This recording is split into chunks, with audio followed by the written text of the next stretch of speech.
That's right, we're making homemade Play-Doh today. So do you guys remember when we had our 100th day of school and we made the islands and I brought those dough balls and you guys smashed them down on your paper plates and that made the island? Well, we're using that same recipe today to make that dough that we used. So let's look back on a few pictures of that day just for fun.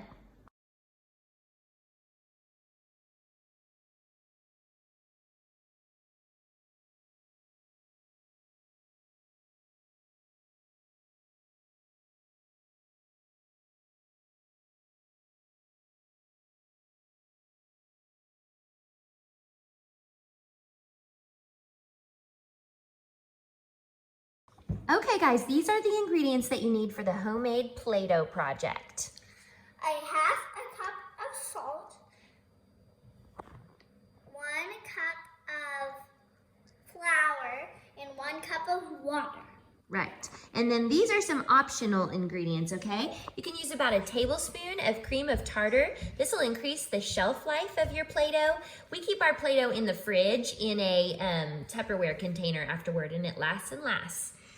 You could use something to scent your Play-Doh, like when we made our islands, Miss Katie put powdered cinnamon in those to scent them, and you guys loved it. You said they were good enough to eat, but I'm gonna use an essential oil today. We're gonna use lemongrass.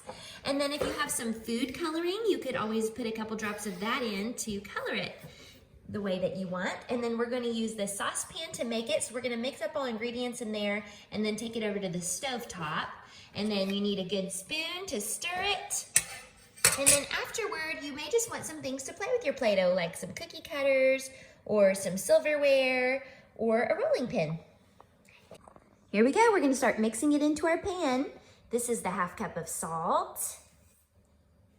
And then the 1 cup of flour. Oh, she's going with the tablespoon of cream of tartar.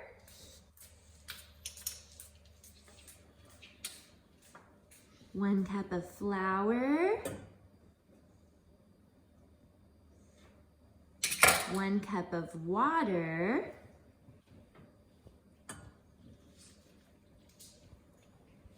And we'll give that a good stir. And then we'll put in a few drops of food coloring. And then we'll put it over some heat. Why don't you go ahead and put in a few drops of food coloring? Okay. Woo! Whew, that was close. Just by leaning up against the stove, Kelly accidentally lit one of the burners on our gas stove. So be very careful. Make sure you have a grown-up with you for this project, okay? Okay, back to it. So she's putting in the food coloring. Oh, that's plenty. Now give it a good stir. Stir you up. This is supposed to be blue. We'll see what color it really turns out to be.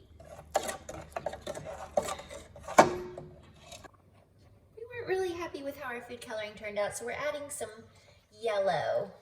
It looks orange. We'll see what it turns out like.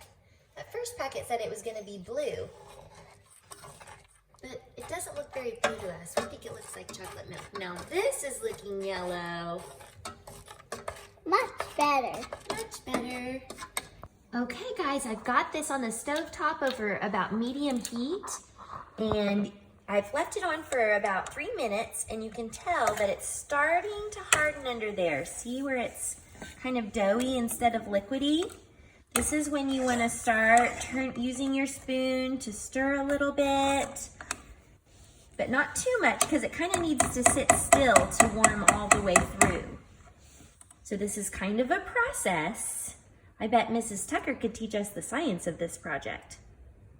Okay, so if you're stirring it, you're turning it and kind of keeping it from burning off the bottom, and it may all be getting stuck to your spoon like this. So I'm just going to scrape it off back into the bowl and give it another good stir. Okay, once I scraped it back off the spoon and gave it one more stir, it was pretty much done. So I turned the fire way down low and just letting it cook all the way through. And now I think I'll go ahead and turn the fire off. And we'll let it cool there for just a minute, and then we'll plop it out onto some wax paper or whatever you have protecting your tabletop. Okay, so we've plopped it out on the counter. It's really hot. It's steaming, girl. Yeah, it is steaming, so don't touch it yet. Now, if you are using cinnamon or something like that to scent it, you could have gone ahead and poured that in with the other ingredients.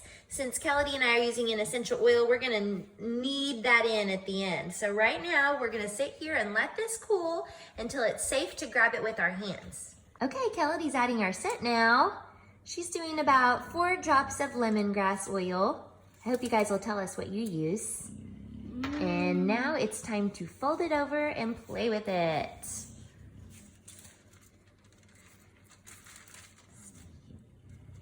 Is it still pretty hot? Kind of. Not too bad. I like warmness. You like warmth? So it's not too bad. It's a cold day here at our house. Is it cold for you guys too?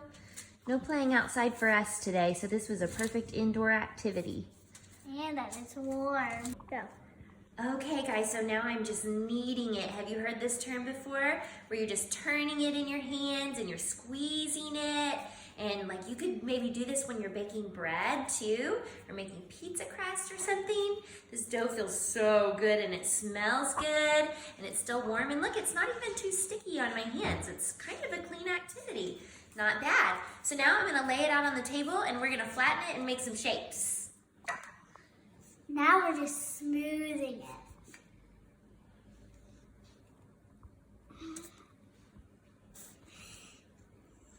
That's our bulldog, Royce. You heard me and Kelly talk about Royce. That's him. Awesome. Try to cookie cutter. Okay. Let's do this. Let's go with this beautiful heart. Let's wait and peel off. Or I can just probably cut it off with my knife.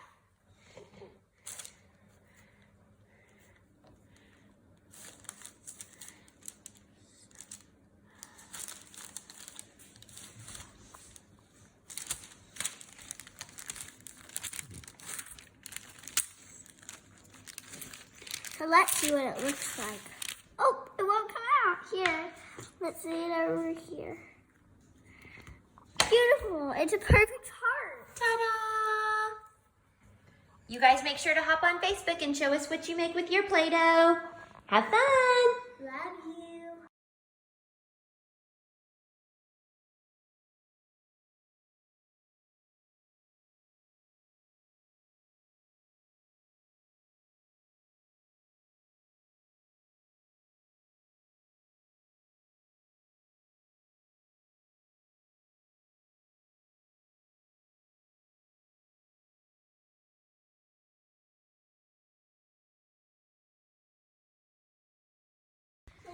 Oh, you guys just thought we were done, didn't you? Nope, we have cleanup to do. Guys, you know we always have to clean up after our art projects, right? So now in your pan, you probably have this super hard and crusty dough. And your parents are probably saying, how am I ever gonna get that clean? So I'm gonna walk you through that real quick too, okay? So I put the dish soap all in it, and then I filled it with super hot water. Can you see this? Bring it in, Kelly, so you can see the suds.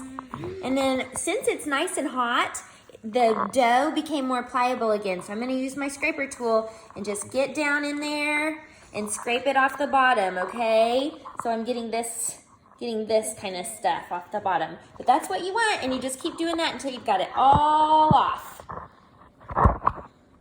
Okay, after you have run really hot water in your pan and you have scraped it out with something, pour that out through a colander, through a strainer, so that all that dough doesn't go down your sink. You don't want that down in your garbage disposal or down in your pipes, okay? So put it through here and then you can just dump it in the trash can and your pan should be good as new. Thank you for doing this project with me today, Ospreys, and I hope to see what you guys made.